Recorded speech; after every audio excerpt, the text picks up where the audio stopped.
can only hope that the introduction of the vitamin compound into the water supply happens before that becomes necessary.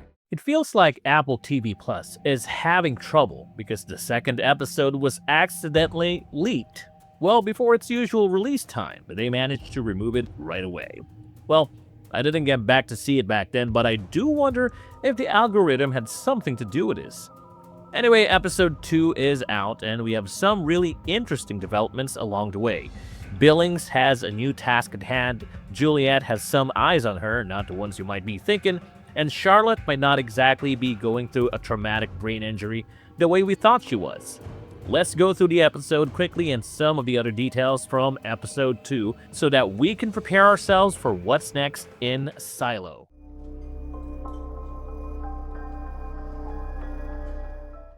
Ending explained. Fate of the Silo. Things are not okay in the Silo, the way that it appeared as though it had been quite a while in the Silo. Since the events of Juliette's return, it turns out quite a few things are still going on inside the Silo. Earlier, it seemed the light she had lit in the Silo had somehow been smoked out, but now there are still flashes of the fire she had ignited.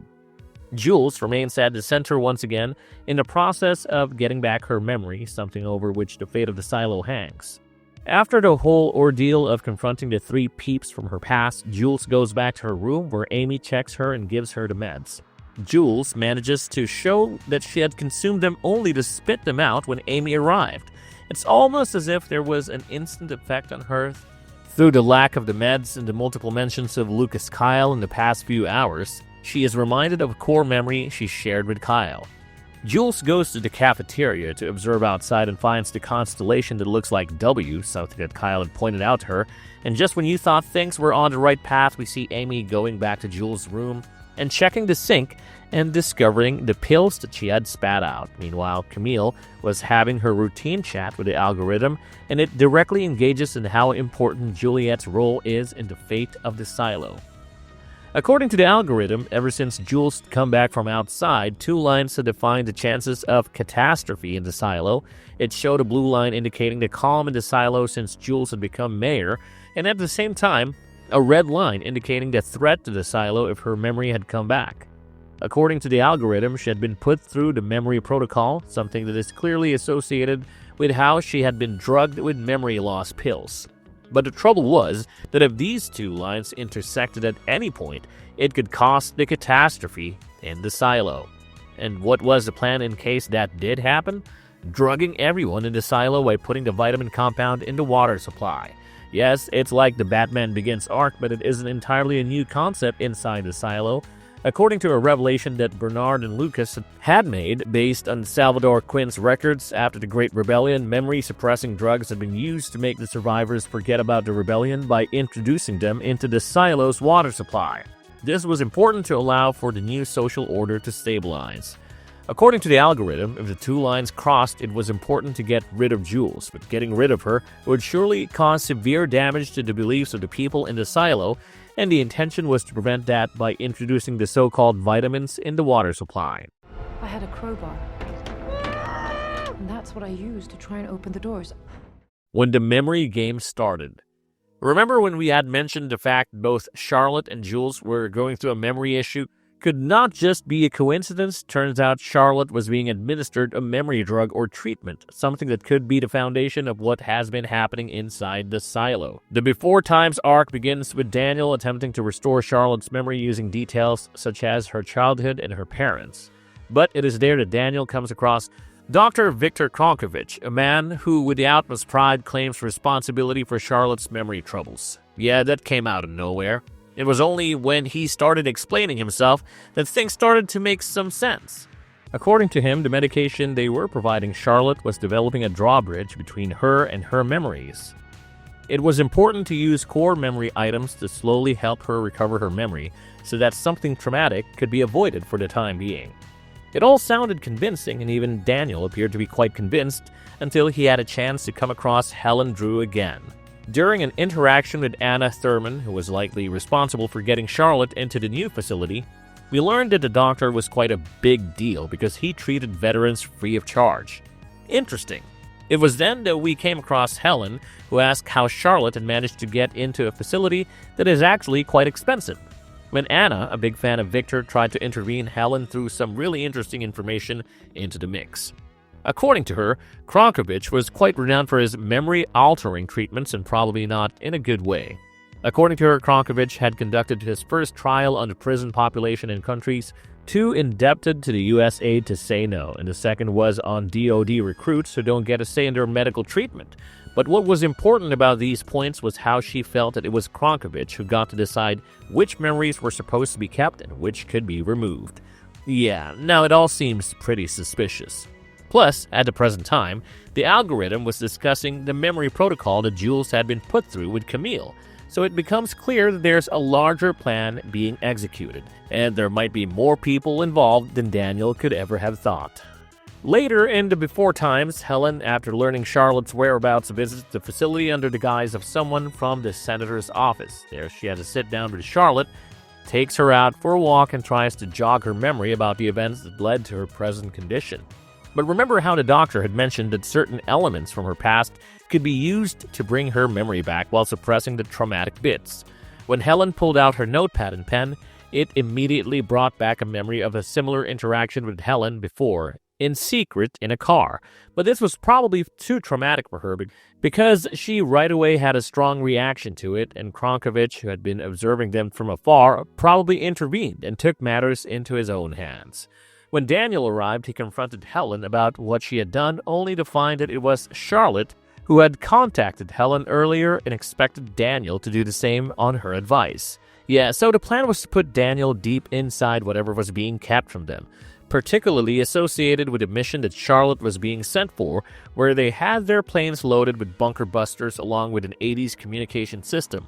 Plus, Helen also mentioned that there was a chance that the dirty bomb that Iran had supposedly dropped in DC was probably a hoax too. Yeah, that's a major reveal. Charlotte had set things in motion even before she was put into the memory protocol. Maybe that's why she was the center of attention for whoever is pulling the strings, along with the fact that she was the only survivor in her squadron. But at the same time, another major discovery is made in the episode about these so-called memory-suppressing drugs. At present, we see Juliette go through some really interesting interactions that involve mentions of the likes of Lucas Kyle and other major events, but they don't affect her that much, and she doesn't feel the need to revisit some strong past memories. There's a chance that there had been some major development on the drugs that Kronkovich had developed from the time of Charlotte to Juliette. There was no more strong reaction when a past traumatic event or a strongly suppressed memory was being targeted or poked around with.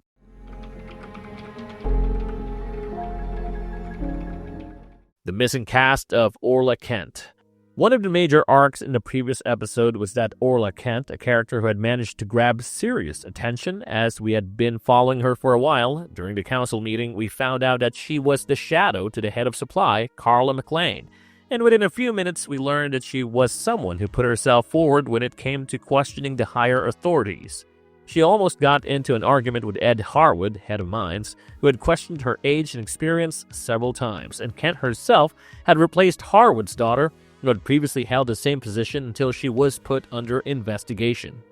Later in the episode, we see her quite confident that Juliette is their mayor, showing that she is one of the simpler folks who don't know what's actually cooking underneath all the authorities. Anyway, toward the end of the first episode, she mentions that something is missing from the inventory. While auditing the records, she finds that large quantities of supplies, some dating back to the silo's original construction dates, have disappeared. Apart from that, we find that she's dating one of the supply workers, Mike. But surprisingly, ever since that revelation, the next development about her has been the fact that she has been missing ever since the previous night. And it doesn't mean the dating revelation, I mean the revelation of the missing supplies. Orla's sister goes to Billings to report a missing persons case, and Billings identifies her right away, given that Orla had made her presence felt. Billings sends a message through to Carla, thinking Orla might be there to get back to her sister, but she receives a message indicating that there has been no response from Orla. With the entire memory protocol arc, we didn't get a chance to see this arc being explored, but Billings will be investigating this case in the next episode. But until then, I feel the missing inventory could be linked to the vitamin the algorithm mentioned, because in the last minutes of episode 2, we see many cans being moved around the silo. Do you think the ideal citizen Orla ended up asking the wrong questions and put herself at risk? Or do you think Orla will end up being another witness to something the algorithm was secretly planning? Whose side are you taking? Now, even though the episode already had to deal with the arc of the multiple developments associated with the memory suppression, there were also multiple characters showing their true colors. Camille is doing a really good job of operating both as a friend of Jules and at the same time, someone who is actively controlling Jules through various means under the direct orders of the algorithm. Could have been the case for Jerry too, the guy who is basically her bodyguard. Jerry is responsible for sticking with Jules whatever happens. And that one time that he failed, she ended up meeting some of her old friends. But later, when he confronts Jules about what happened, he does confess that he feels like Jules is being treated like a prisoner and that he will allow her to be by herself if she asks for it. Now that might put him in the crosshairs with Camille, but it seems that he is ready to take that chance. Not only that, I feel there's a chance that it might just be another thing that Camille herself ordered and Jerry is just acting like a friend. Another interesting reveal is the girl who was injured on her hand during the Outsiders' raid on the IT. Turns out it was none other than Billings' wife, Kathleen. Kathleen is in deep with the Outsiders, and this is in response to being aware that the people of the silo are being fed lies. This comes into direct contradiction with her husband, who is threatened by her actions, particularly as someone now responsible for rewriting the pact. Both of them are showing a unique reaction to the discoveries they have made about the silo. Relics of the past. Something that Kronkovich mentioned about the bridge to the memory was associated with relics of the past, things that had memories associated with them. While Charlotte was triggered by the pen and the notepad, and Helen, it just seems like Jules is getting a lot of Lucas Kyle ever since the beginning of her interactions. Knox talked about Kyle, then mentioned where he was last seen and how he played an integral part in what happened to Jules. But at the same time, Walker handed Jules the SOG multipurpose tool, which somehow didn't trigger anything, even though it was an essential part of her daily routine at the mechanical.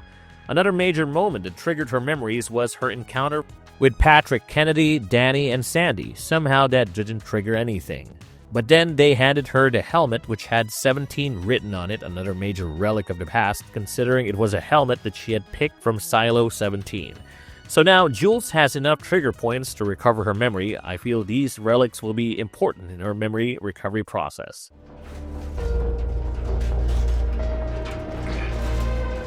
What's next in Silo? If you thought Sims had any control following Bernard's departure, Camille's interactions with the algorithm prove you completely wrong. The algorithm is deciding every single action of the silo to maintain order, and I do feel like Kronkovich will also play an essential part in this decisive model the silos have. Orla Kent's case might lead Billings into the vitamin mixing arc, thus making him stand next to his wife as they fight for the right reasons inside the silo. Meanwhile, Jules will be busy uncovering chapters of her life that had been suppressed from her memory, and somehow most of the relics are with her. Even the moment when she had that interaction with Evelyn somehow suggested that the scarring on her hand could be an important relic too. Meanwhile, the discovery that she had stopped taking her meds could force Camille's hand to take a much more drastic step. But right now, Jules needs Lucas, the one person who will have all the answers she needs and also trigger the truth that she has been kept from all along.